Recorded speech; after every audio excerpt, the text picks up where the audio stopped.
वालेकुम जी, क्या हाल है? कैसे हैं सब लोग? आज हम डिस्कस करेंगे जी इंटरजेक्शन के पास पेपर के MCQs. A word which express some sudden feeling और emotion, it is not grammatically related और other word in the sentence. ठीक है, joy, grief, surprise, approval, praise, silence, attention वगैरह इसमें शामिल है। Army, for, shame, well done, good वगैरह शामिल है। ठीक है, इसका एमसीक्यूज है। A part of speech can act as a independently completed sentence, तो वो क्या है? वो interjection है। उसके बाद well, I don't think I will be home before 6 p.m. in this sentence, well is a, तो well क्या है? ये interjection है।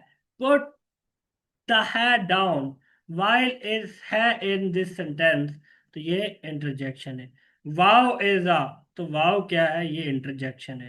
उसके बाद well is which part of speech, तो ये interjection है। identify the underline part of speech, wow it is a beautiful symphony, तो ये interjection है। my Arabic is not good but is enough to, तो ये क्या है? enough to gets by, तो ये क्या है जी?